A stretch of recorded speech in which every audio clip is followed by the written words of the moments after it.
Okey, salam sejahtera semua. Okey, Dennis dah ada, Alia dah ada. Okey, Alia, terima kasih Alia. Okey, jap. Aku nak record dah ya. Okey. So, hari ni kita nak masuk kitaran hit 4.3. Okey, kitaran hit dulu kita pernah buat. Cuba ni kita record balik sebab dia banyak fasa-fasa dia. So, kitaran hit hanya pada perempuan sahaja. So, dia berlaku dalam masa 28 hari. Jadi selepas 28 hari tu dia kembali semula kepada satulah. Tengoklah. Ada setengah-setengah. Ada setengah-setengah tu memang dia tak tetap lah hit dia. Mungkin lebih plus minus 29 ke, bergantung lah ya. Okey, so hit tu dikira apabila hit tu bermula mengeluarkan darah dia. Jadi dikira hari pertama lah, dia tak ikut kalender kita ni. Mungkin hit tu keluar pada 20 hari bulan. Kira 20 hari bulan tu hari pertama dia lah kira. Ni kira hari pertama dia keluar darah tu. Besarkan sikit supaya nampak. So dekat sini kita nampak yang warna hitam tepi ni. Tu sebenarnya darah yang membeku. Apabila kitaran hit tu mula terjadi, jadi darah beku yang menempel di dinding uterus ni akan gugur lah. Dia gugur sebagai darah hit. Okey. Sehingga 4 atau 5 hari fasa hit dia dah habis. Okey, dia masuk fasa pemulihan. Fasa pemulihan tu maksudnya dia nak menjadi semakin subur lah ni. Pemulihan dia repair balik dinding ni, dia repair cantik-cantik. And then repair tu antara 6 sampai 11, 12 sampai 16 ni masa subur guys. Di 1, 2, 3, 4, 5. So 5 tengah-tengahnya adalah 14. Jadi 14 ni kemungkinan pengovolan berlaku. Ni maksudnya kalau mereka mempunyai jadual hit yang tetap. Ada juga yang berubah-ubah, susah sikit. Kalau yang tetap tu lebih kurang macam ni lah. Jadi nak senang cerita mungkin 3 hari ni lah yang subur tersebut. Jadi 3 hari ni telurnya akan dihasilkan. Jadi fasa pemulihan ni mungkin telurnya baru dalam proses. Kalau pengovolan telur ni dah sampai dekat sini dah. Dah sampai dekat tube fallopian ni. Dia dah ready untuk tunggu persenyawaan berlaku. Okey. Sampai kat sini lah. Ni ovum kat sini. Pengovolan katakanlah kalau ianya tak berlaku, maka telur ini akan dilupuskan, matilah. Telur itu akan dilupuskan bersama dengan darah hit kemudian. Jadi sebelum dilupuskan, maka sepanjang namanya adalah fasa prahit ni, fasa ni di mana dia membina semula dinding tebal ni guys. Tujuan asalnya dia membina ni sebenarnya dia takut-takut kalau jadinya persenyawaan, terhasilnya zygote, maka zygote ni akan duduk dekat penempelan dekat darah yang beku tu. Sebab tu dia tebal. Jadi kalau persenyawaan berlaku, maka darah tebal ini akan dikekalkan. Bila dikekalkan, maka darah hit dah tak ada lah. Sebab tu orang mengandung tak ada darah hit. Sebab darahnya dikekalkan, jadi darah hit dah tak ada dah. Jadi kalau datangnya hit dia lagi, maka dia tak berlakunya persenyawaan. Bila datang hit, tak berlakunya persenyawaan. Jadi yang tebal ni akan gugur kembali. Gugur kembali, dan itulah proses kitaran hit ni berulang-ulang. Jadi setiap wanita yang mempunyai darah hit, maksudnya proses pengovolan ataupun proses penghasilan telur dah ada dah. Okey, tengok usia masing-masing lah. Okey, itu namanya adalah kitaran hit. Okey guys, boleh faham tak ni? Alia boleh faham Alia? Dennis boleh faham? Cikgu boleh teruskan soalan ke? Boleh Okey, kalau boleh kita tengok soalan. Okey, lihat kan? Alright. Kita masuk soalan 4.3. Mana 4.3? 4.3. Ini 4.3. Kitaran hit kita. Okey, kita tengok yang pertama. Ialah peluluhan lapisan dinding. Ni namanya hit lah. Hit ialah pelupusan dinding dan penyikiran darah. Okey, dalam bahasa Inggeris namanya adalah menstruation.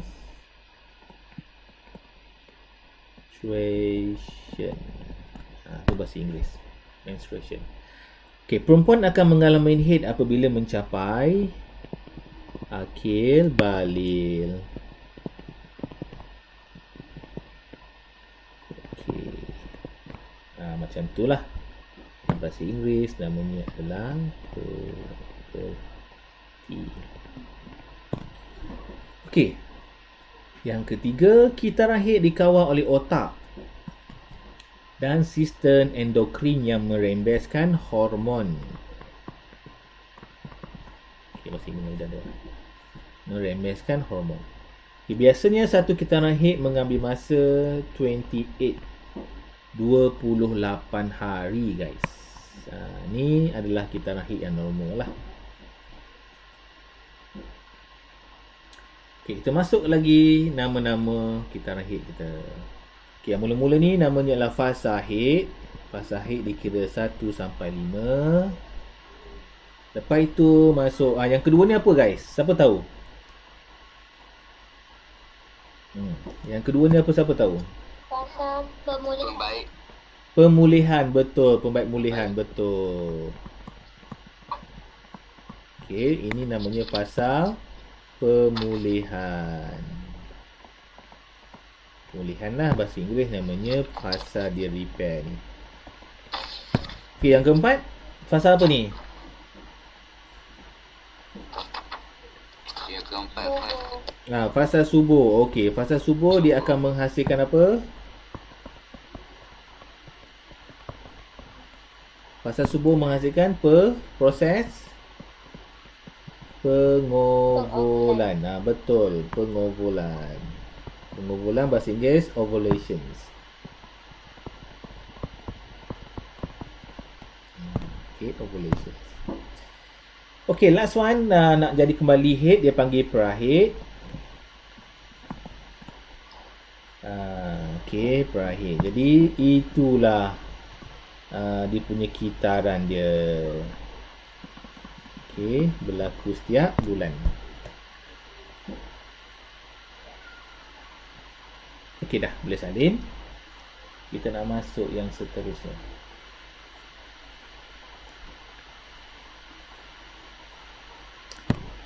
Okay, kita move Okay, jawapan ada kat atas guys. So agak-agaknya yang pertama ni apa jawapannya?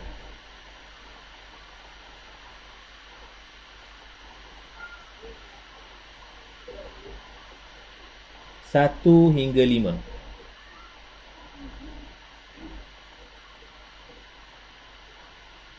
haid. Okey, haid betul. Okey, nombor 2. Salur darah. Dinding uterus. Apa jadi pada dinding uterus? Apa jadi pada dinding uterus ni?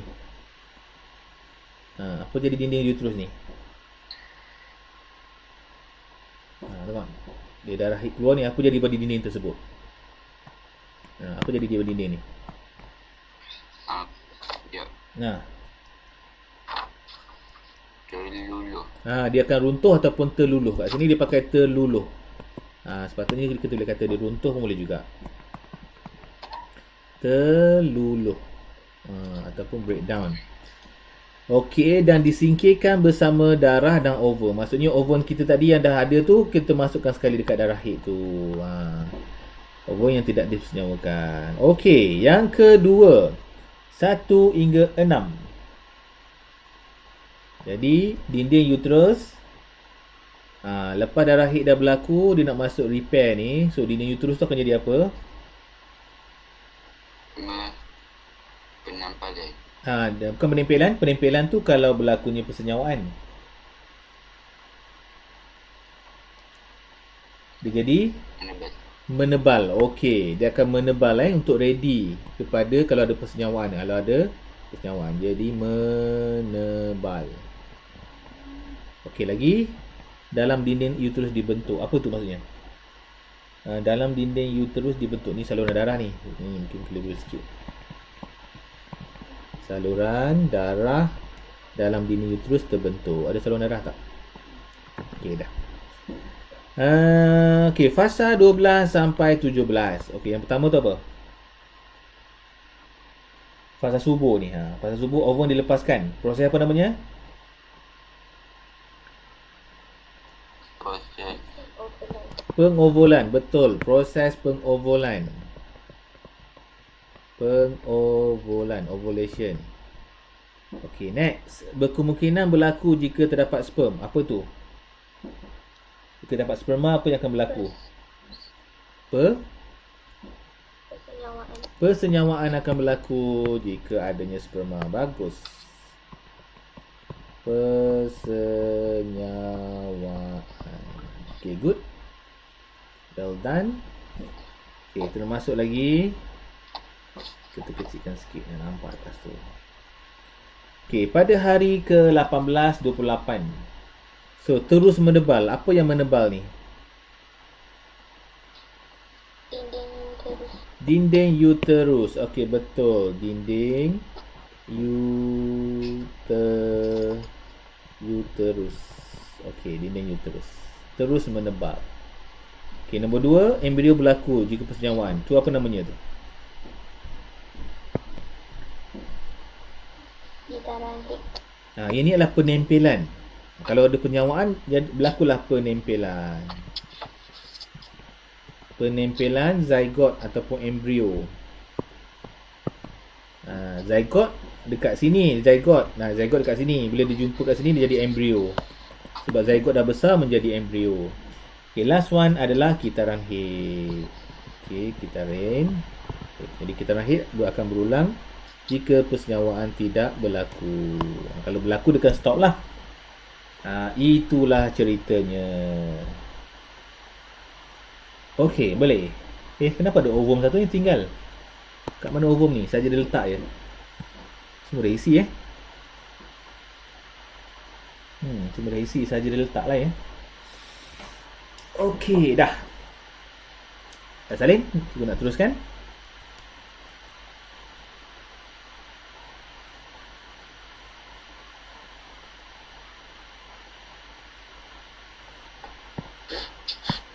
Dah Okey, jom kita buat. Okey, head yang ialah keadaan di mana seorang wanita tidak mengalami haid setiap bulan, sama ada kitaran haid terlalu panjang atau terlalu pendek. Ini namanya haid apa ni? Haid yang tak tetap ni namanya haid apa?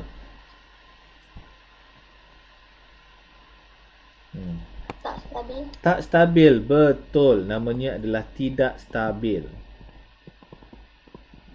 Bagus. Okey, haid yang tidak stabil di mana seorang wanita tidak mengalami haid setiap bulan. Okey. Nombor 8.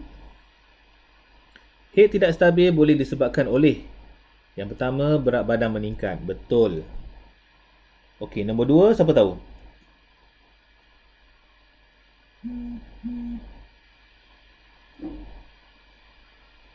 Kenapa dia tak stabil ni? Macam tak seimbang tadi kan?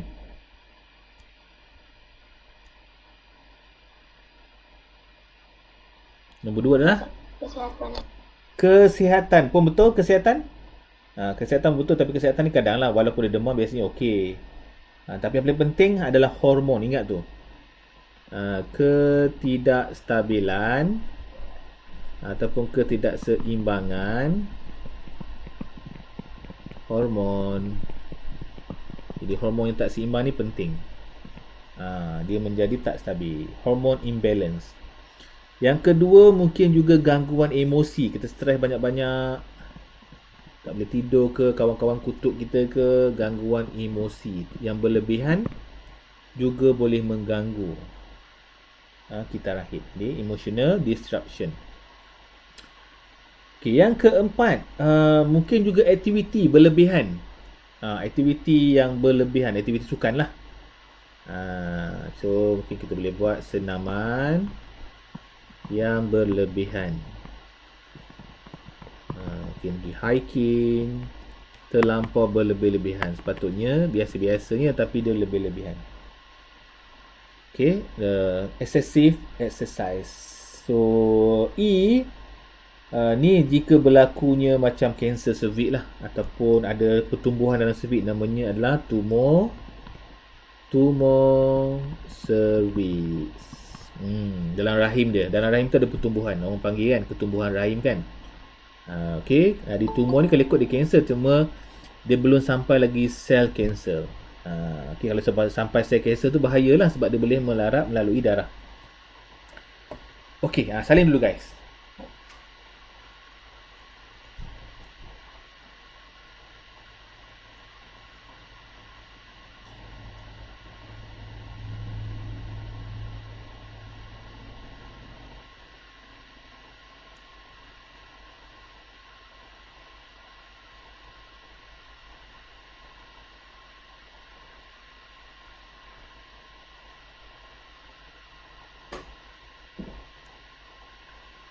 Okey, kita teruskan lagi Okey, nombor 9. Okey, 9 adalah head yang tidak stabil boleh menyebabkan kesan negatif terhadap kesihatan wanita. Okey, ada kesan negatif kat situ. So yang pertama, apakah rasanya kesan negatif kalau kita punya head tak stabil?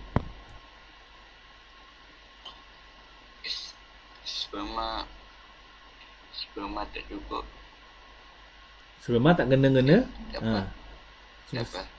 Sperma tak kena-kena sebab ni adalah untuk head sahaja.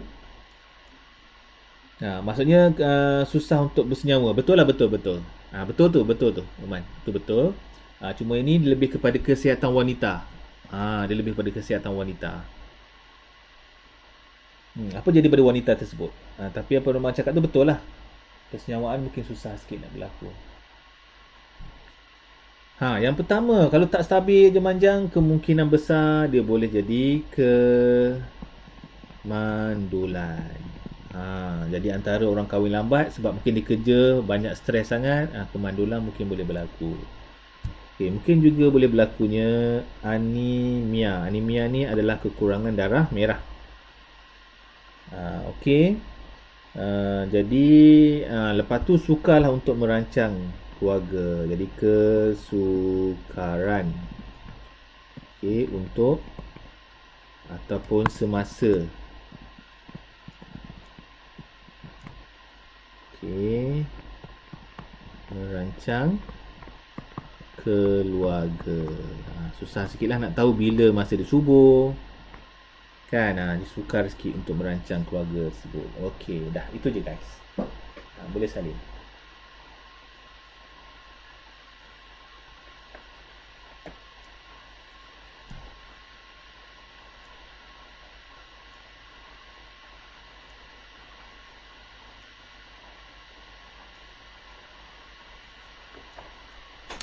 Okey, cikgu teruskan lagi. Okey, di sini kita ada darah head kaya dengan sumber nutrien. Nutrien tu maksudnya ada zat-zat lah. Rupanya darah head pun ada sumber nutrien. Jadi wanita harus menjaga kebersihan semasa head untuk mengelakkan sistem pembiakan daripada jangkitan mikroorganism. Betul? Sebab darah head tu ada nutrien, takut mikroorganism tu boleh suka dan akan membiak di dalam rahim tersebut, dalam tempat tersebut lah. Jadi kena hati-hati. Jadi mikroorganism seperti mungkin bakteria, mungkin juga virus sebab ada nutrien, dan mungkin juga adalah fungi. Fungi lah. So kena berhati-hati, kena jaga kebersihan. Jadi cara jaga kebersihan semasa haid adalah sentiasalah menukar tuala wanita. Janganlah terlampau lama sangat. Okey. So kerap juga ukar 3 hingga 4 kali sehari, bergantunglah kepada cecair yang dihasilkan. Okey. Jadi untuk mengelakkan penyakit saluran kencing, betul. Kalau tak sakit kencing, nak kencing pun sakit. Mandi lebih kerap, ini juga membantu. Okey.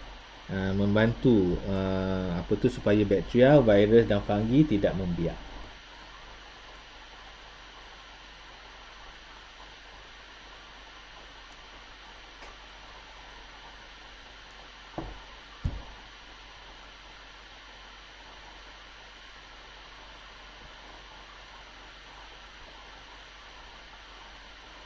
Okey, kita nak masuk juga proses persenyawaan dan kehamilan.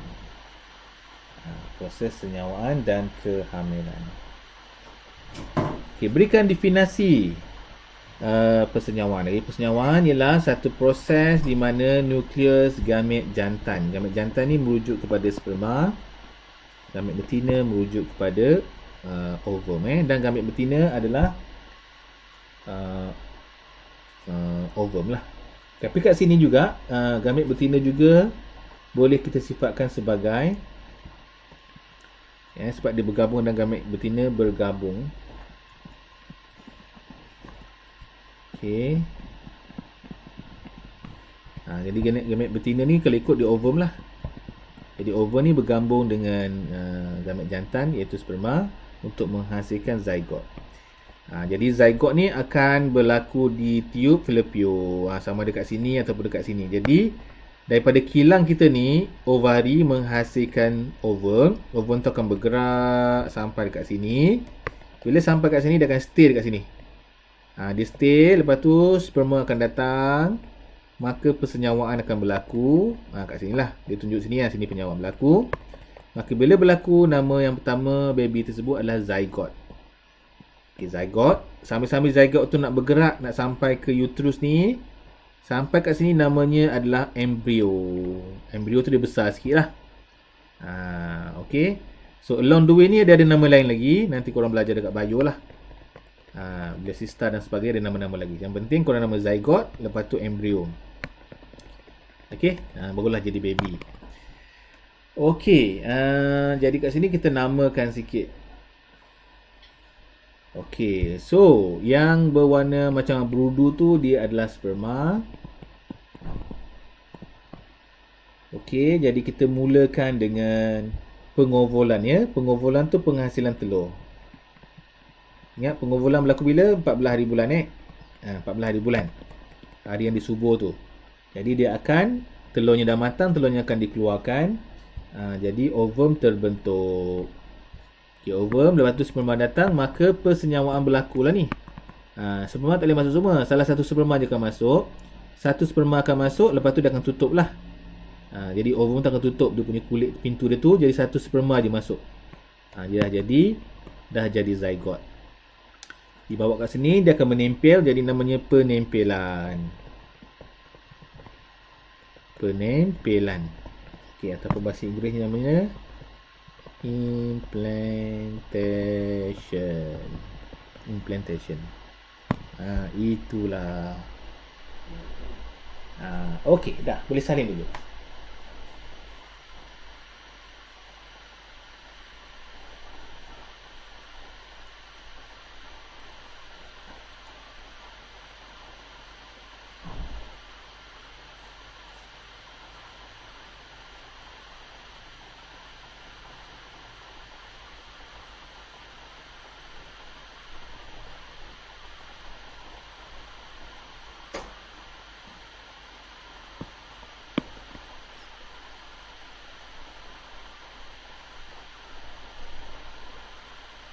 Okey, kita nak teruskan yang seterusnya, guys. Okey, ni adalah urutan dia. Rumuskan turutan perkembangan bermula daripada persenyawaan. Ni apa ni? Ini dah berkembang ni, guys. Ini namanya zygote. Okey, zygote perlukan sperma bersenyawa dengan ovum. Terhasillah zygote. Jadi zygote pun dah mula berkembang. So dia berkembang, dia besar sikit macam baby kecil ni, namanya embrio. Okey. Embrio, yang ni bayi, guys. Sebelum jadi bayi tu dah keluar. Jadi selagi dalam perut namanya adalah fetus. Fetus tu dah baby lah. Cuma bayi tu dah keluar, selagi dia dalam perut namanya fetus. Jadi zygote, embrio, fetus, barulah baby. Gitu. Dah. Boleh salin.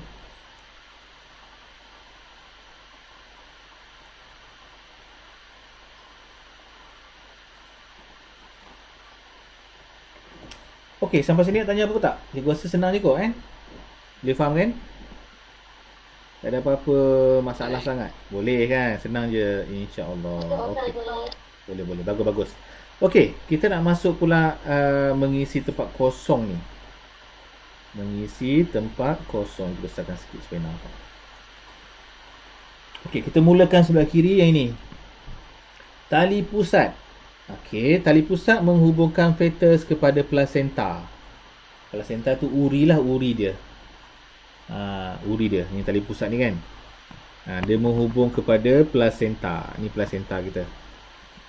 Jadi nanti kalau baby tu keluar, sekali dengan uri dia keluar. Jadi mengandungi apakah plasenta tersebut?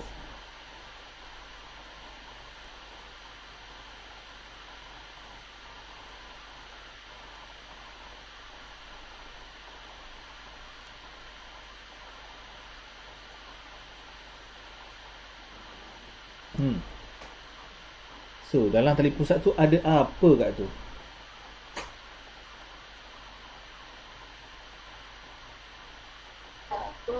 Saluran darah. Saluran darah, betul. Dekat tali pusat ni banyak saluran darah. Saluran darah untuk dimasukkan darah oksigen dan juga darah bukan oksigen. Dia jadilah saluran darah. Jadi dia macam hubung lah. Saluran darah. Jadi dia masuk darah dan dia keluar juga. Darah daripada mak dia. Sebab tu mak dia tak boleh isap rokok banyak ataupun tak boleh minum arak. Okey, lagi bendalai amnia. Bendalai amnia ataupun amniotic fluid. So, bendalai amnia ni apa? Dia sebenarnya adalah air ketumbar tu lah kan. So, dia sebenarnya adalah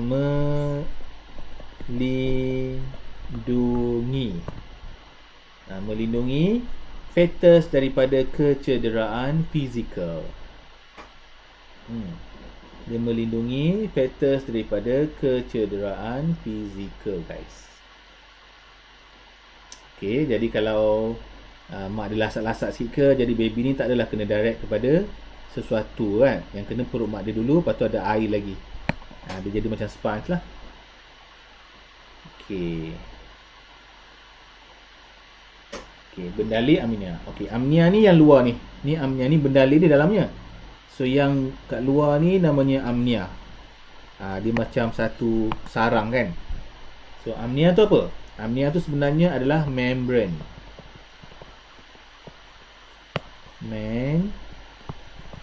Membrane. Okey, membrane yang membentuk pundi mengelilingi fetus. Itulah.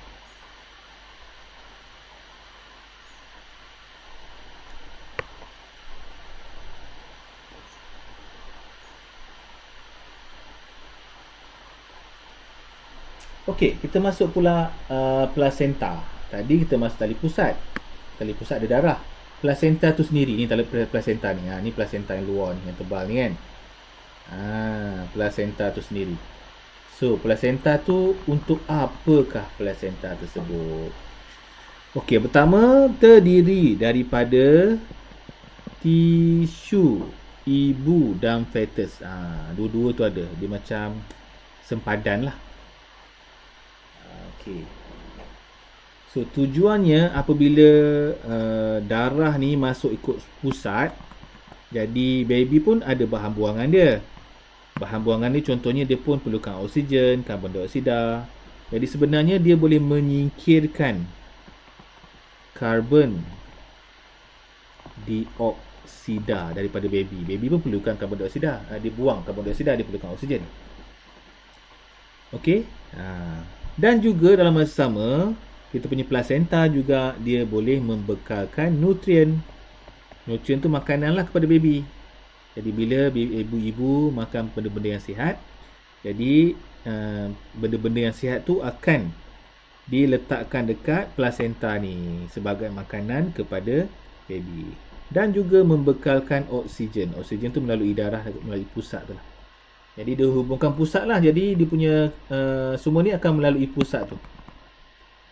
Sebab pusat tu ada darah, ada saluran darah kan. Jadi dia melalui saluran darah tersebut. Jadi nak potong baby pusat tu kena hati-hati.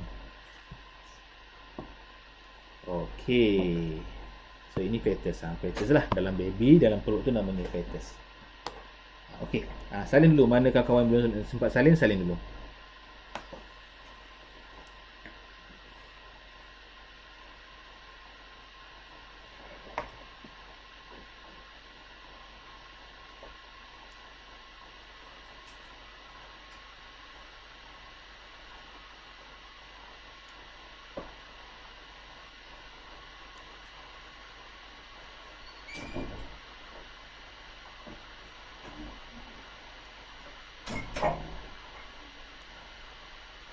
Okey dah Okay, kita nak teruskan lagi. Okey, dah bagus. Sekarang kita tengok pula kepentingan pengambilan makanan berkhasiat kepada ibu fetus semasa kehamilan. Okey. Jadi mak-mak dia perlulah makan makanan yang bagus. Okey, jom tengok sikit. Apakah makanan-makanan yang bagus kat sini? Okey, contohnya yang pertama paling penting adalah protein. Sebab protein ni untuk membantu kita baby to grow. Yang pertama adalah protein. Protein ni pentingnya adalah untuk membina sel, organ fetus, organ-organ baru ataupun tisu yang mati. Jadi perlukan protein. Protein tu membina sel. Okay, contoh protein adalah ikan, daging. Biasa ikan dah cukup dah. Ikan pun dah cukup. Telur dan sebagainya. Contohlah tu. Okey, lagi membina gigi. Agak-agaknya kalau membina gigi ni kita perlukan apa? Tengok iklan ubat gigi tu. Apa yang kita perlukan?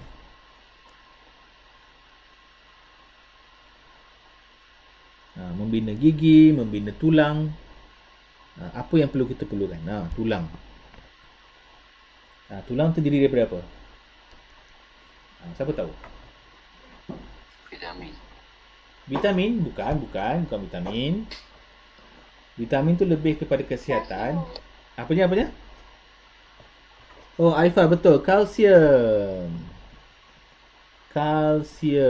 Kalsium tu membina tulang dan gigi. Contohnya susu. Jadi mak-mak yang mengandung kena banyak minum susu. Susu, apa lagi, yogurt. Okey, yang ketiga, mencegah anemia, kekurangan darah. So, nak tambah darah ni kita makan apa? Makanan-makanan yang macam mana?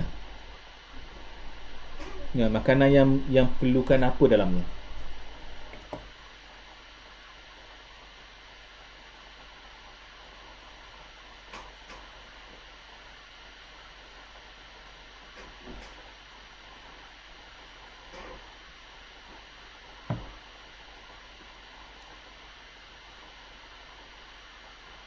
Siapa tahu? Bila teka?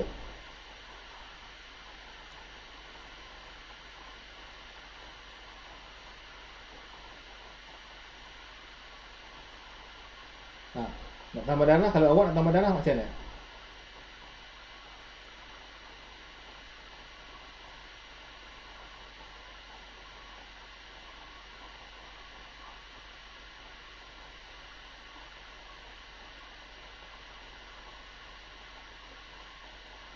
Okey, tambah dengan zat. Zat apa rasanya? Zat besi ataupun ferrum bahasa Inggeris dia kan. Ataupun iron lah bahasa Inggeris. Tapi bukanlah besi yang kita makan, besi keras tu. Namanya zat iron, zat besi. Okey, zat besi ni sebenarnya boleh menambah darah lah macam kerang. Tapi kalau ibu mengandung, cikgu cadangkan kita ambil sayuran hijau sahaja. Biasanya orang ambil bayam lah. Okey, lebih bagus. Kalau ambil kerang pun boleh juga kerang tapi kerang tu sebab dia seafood, takut ada ibu-ibu tak boleh makan seafood pula. Jadi kita ambil sayuran hijau. Okey, yang seterusnya membantu perkembangan sistem saraf. Sistem saraf ni apa yang perlu kita ambil? Siapa ingat? Ni susah sikit lah sebab ni asid kan. Namanya asid folic. Folic acid. Setengah-setengah susu dia memberi asid folik kepada mak-mak. Kan ada susu ibu mengandung kan? Dia kata mengandungi asid folik. Sebab apa? Untuk perkembangan saraf fetus tu. Tapi kalau kita nak ambil sendiri buah-buahan, boleh kita ambil seperti buah avocado. Avocado ni banyak asid folik dia.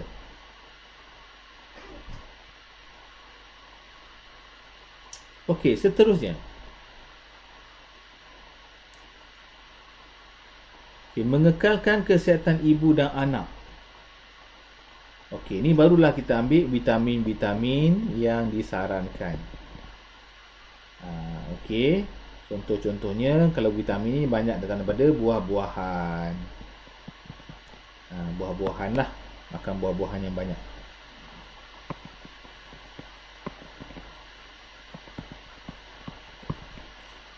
Okey, last one, mencegah sembelit. Ni senang je guys. Okey, agaknya kalau nak mencegah sembelit, apakah yang perlu kita makan? Korang pun kena makan dari sekarang. Cadangan sikit guys.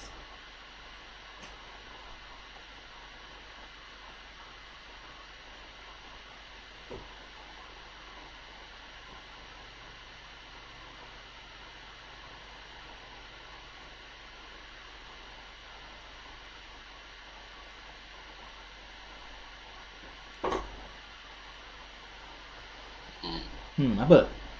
Paman? Supaya tak sembelit ni, kita makan benda-benda yang mempunyai banyak serat ataupun fiber. Okey, contohnya apa? Contohnya macam oat. Oat ni orang Melayu ni, orang Malaysia jarang pakai lah sebab dia tak sedap sangat. Kalau buat air tu boleh lah kan. Nak makan macam tu mungkin susah. Tak selalu kan, tekak kita tak boleh masuk. So biasanya kita boleh makan juga sayur-sayuran. Kalau tak nak makan oat tu, carilah sayur-sayuran. Sebab sayur-sayuran pun serat juga. Vegetable tapi oat tu memang banyak lah serat dah. Adakah kat sini yang suka makan oat? Memang suka lah makan oat. Aifah suka makan oat tak?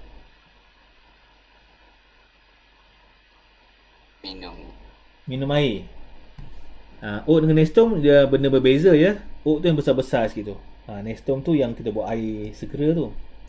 Ataupun ada juga ada buat Nestum campur oat kan. Tapi yang tu suka ya, bagus. Tapi yang tu sikit sangat. Dia kena beli yang banyak sikit barulah betul-betul serat. Okey, sekarang ni kita masuk bahan-bahan yang memudaratkan fetus, memudaratkan baby. Jadi ada juga bahan-bahan yang memudaratkan. Tak semualah kita boleh makan. Okey, jadi kalau kita ambil rokok ni kan, rokok ni boleh apa tau? Dia boleh menggugurkan baby. Tengoklah kalau perut ibunya kuat, rahim dia kuat, mungkin tak gugur. Tapi kalau rahimnya remah, ambil rokok, dia boleh menggugurkan baby. Jadi yang pegang tu, darah yang beku tadi tu boleh terhakis lah. Okey, dan juga disebabkan asap yang kita sedut tu boleh mengurangkan bekalan oksigen kepada baby. Dan juga masalah pertumbuhan.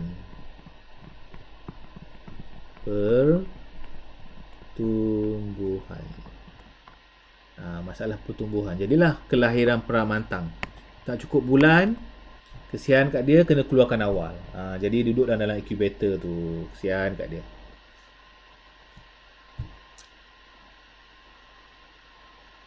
Okey, kalau minum alkohol, so apa yang berlaku? Dia namanya akan jadi sindrom fetal alkohol.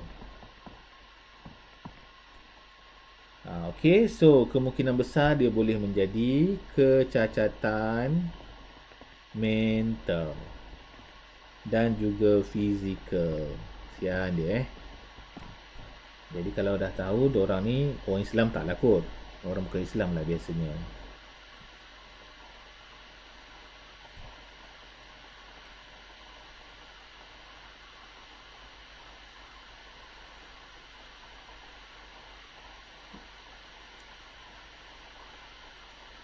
Okey, dadah.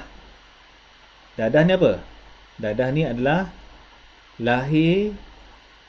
boleh lahir pramatang. Maksudnya baby tu tak matang lagi, dah kena lahirkan awal. Siang kat dia. Seterusnya adalah lahir dengan kecacatan mental dan juga fizikal. Kesian sangat lah ni. Mental dan fizikal.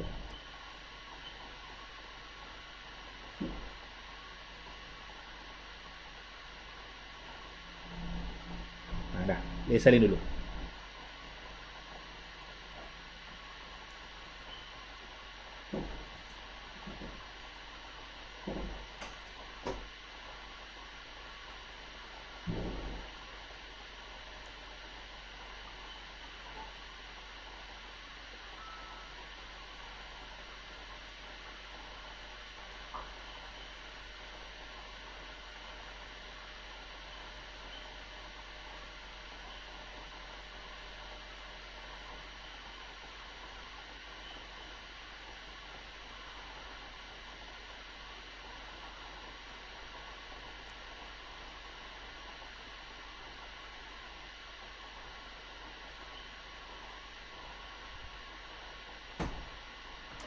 Okey, seterusnya kita nak masuk yang berikutnya. Yang berikutnya adalah dekat sini lah guys. Okey. Ini apa ni tajuknya? Tengok tajuknya. Tajuknya adalah kebaikan susu, kepentingan susu ibu berbanding susu formula. Susu formula tu susu kita bancuh tu lah. Okey, korang dulu banyak minum susu ibu ke susu yang dibancuhkan? Nanti korang tanya mak sendirilah. Apa yang baik dan apa yang kurang. Korang rasa kenapa mak kita bancuh susu? Kenapa dia tak bagi susu sendiri? Agak-agaknya kenapa reason dia? Cuba korang bagi pendapat sikit. Kenapa diorang tak bagi susu sendiri? Lepas tu nanti korang tanya. Mak, kenapa mak dulu bagi susu yang bancuh? Kenapa tak bagi susu sendiri? Korang rasa kenapa?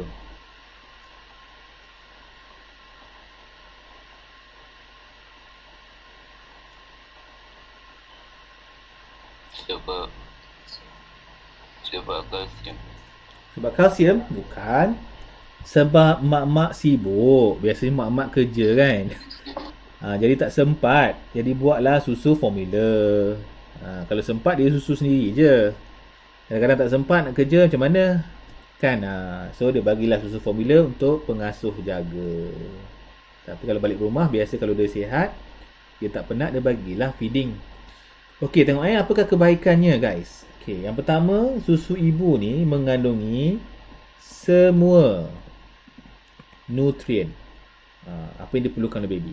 Especially susu yang mula-mula keluar tu. Sebab tu susu mula-mula keluar tu jangan dibuang lah. Sebab tu adalah memang sesuai sangat untuk baby yang mula-mula nak isap lah. Sebab dia akan bagi banyak antibody kepada baby kita. Jadi mengandungi semua nutrien kandungan dia lah. Kalau susu formula ni dia tak adalah semua. Dia ada sebahagian sahaja guys. Okey, dia taklah teruk, tapi tak semua ada. Okey, yang kedua, hubungan antara ibu dan bapa. Ni lebih mesra lah. Lebih mesra, lebih rapat, lebih erat. Okey, yang ini pun mungkin nak kata lebih sangat taklah kita buat rapat je. Ni kalau dia bagi sendiri. Kalau katakanlah pengasuh bagi, mungkin dah kurang dah. Jadi penghadaman lebih baik. Yang ini mungkin kita boleh katakan baik sahaja. Itu je guys. Itu sahaja.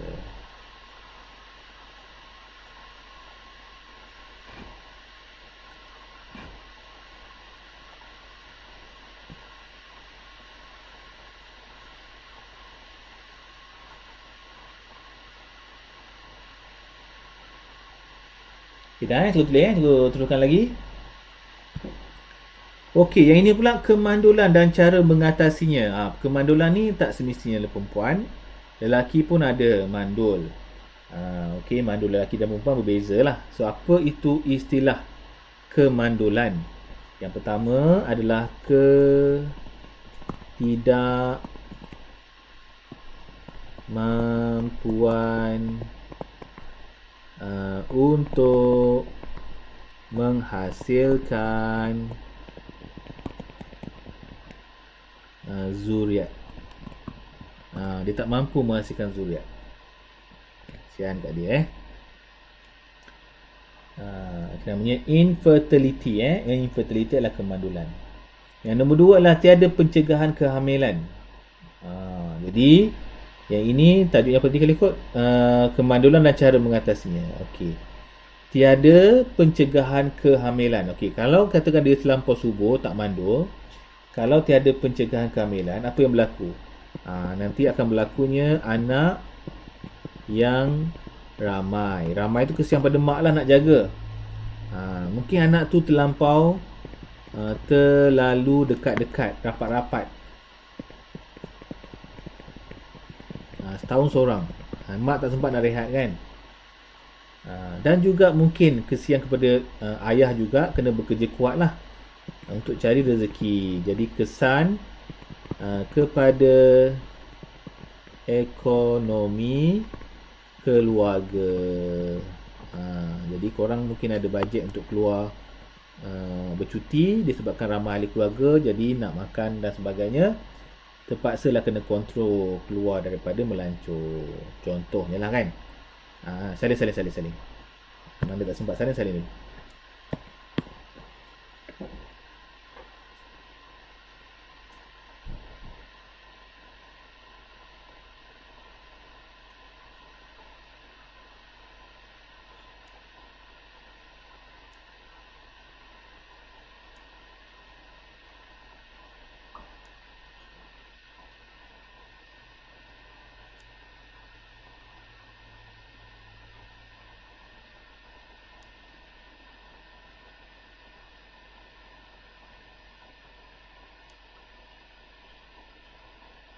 Okey, kita teruskan lagi. Okey, ni adalah lengkapkan jadual berikut. Okey, lengkapkan jadual berikut. Okey, tengok kat sini kita tengok faktor-faktor suami dan isteri. Kemandulan kan. Okey, faktor yang pertama adalah tidak boleh menghasilkan sperma. Tu lelaki punya lah. Jadi cara mengatasinya adalah menjalani rawatan, namanya rawatan pil hormon ataupun suntikan untuk merangsang penghasilan hormon untuk menghasilkan sperma itulah. Okey, kalau perempuan pula faktornya tidak boleh melepaskan ovum. Jadi ini pun sama, menjalani rawatan pil hormon untuk merangsang penghasilan hormon. Jadi hormon perempuan dengan lelaki ni lain lah hormon namanya. Hormonnya lain, nama je lain, tapi dua-dua tu ada hormon tersendiri. Yang kedua, kemungkinan juga lelaki ni mempunyai ductus sperma yang tersumbat disebabkan jangkitan, penyakit dan sebagainya. Okey, jadi kat sini kena melalui pembedahan. Kesianlah melalui pembedahan. Okey. Pembedahan untuk membersihkan ductus sperma.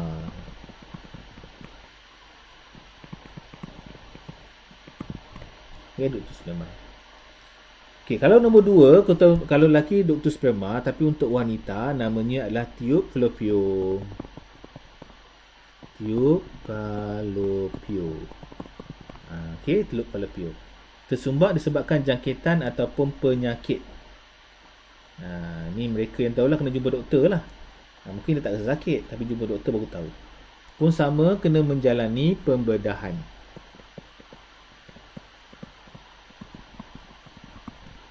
Okey, untuk membersihkan tiub tersebut.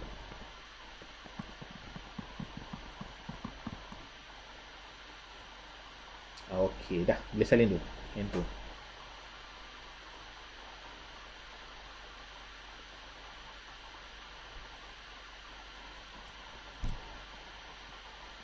Okey, seterusnya.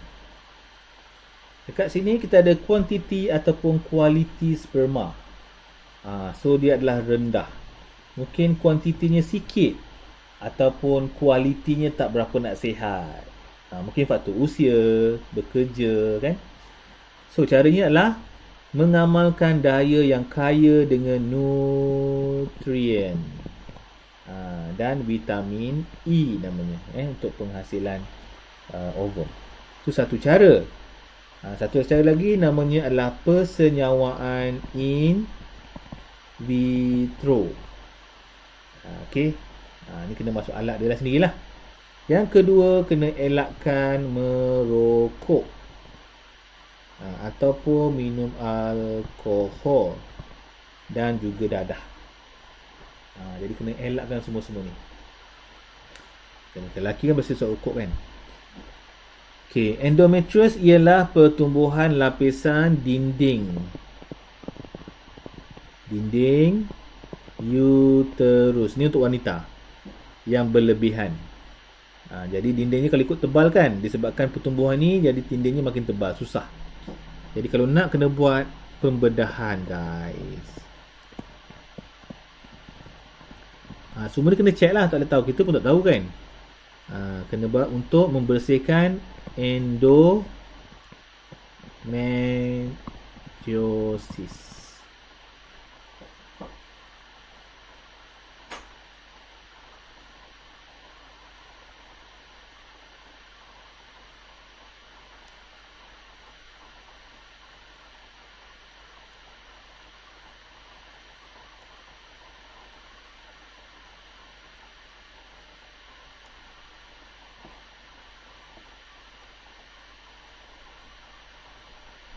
Okey dah.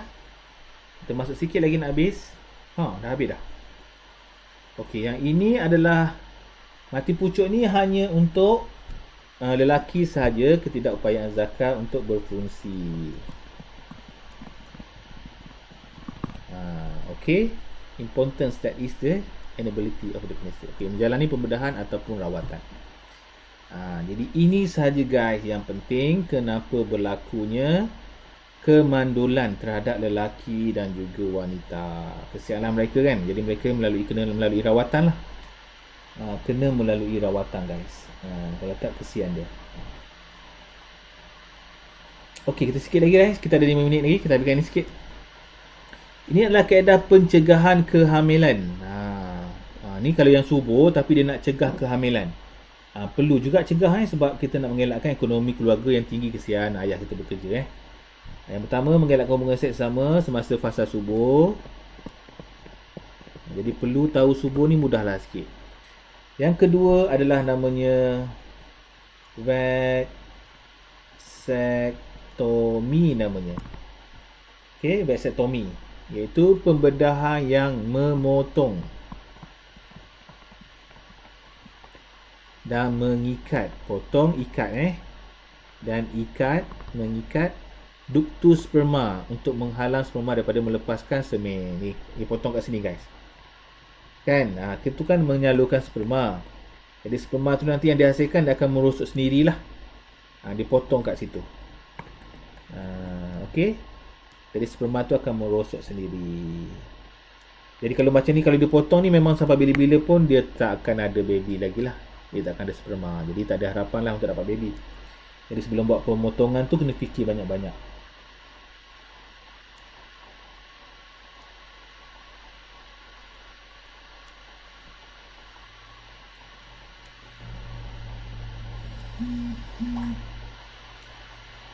Okey dah, kita teruskan lagi Kita ambilkan sikit lagi. Okey, yang kedua adalah untuk perempuan, namanya adalah pengikatan tiub. Pengikatan tiub, diikat tiub tu ataupun pembedahan yang memotong. Lelaki memotong sperma ductus kan, dan mengikat tiub fallopian. Perempuan kat sini dia potong. Jadi telur yang dihasilkan tak sampai. Bagi cikgu macam kesian lah. Kalau tiba-tiba dia nak plan nak dapat baby balik, dah tak boleh dah guys. Okay, yang kedua dia pakai kondom lah ni. Dia pakai kondom. Menghalang sperma daripada memasuki. Okey, yang ketiga adalah dia gunakan namanya diafragma.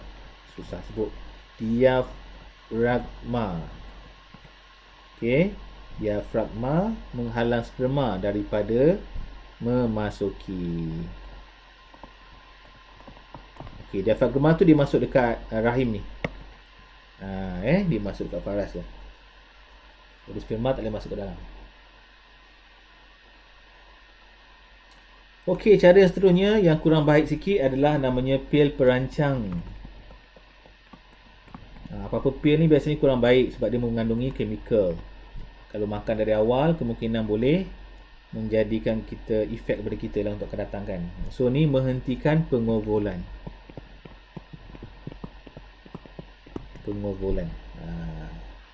Jadi maksudnya dia tak menghasilkan telur lah. So kena makan awal sikit. Lepas tu seterusnya adalah kita panggil sebagai alat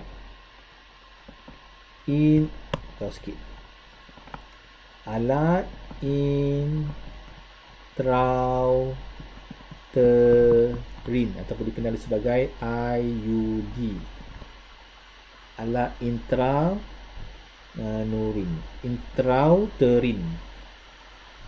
Ni menghalang penempelan. Tengok-tengok letak alat tu kan. Menghalang penempelan.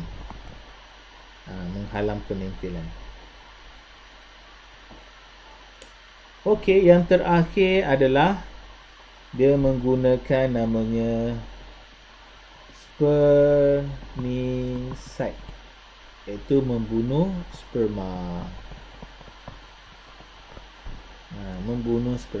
So adalah cara-cara dia. So ini adalah cadangan pilihan dia kalau untuk merancang keluarga.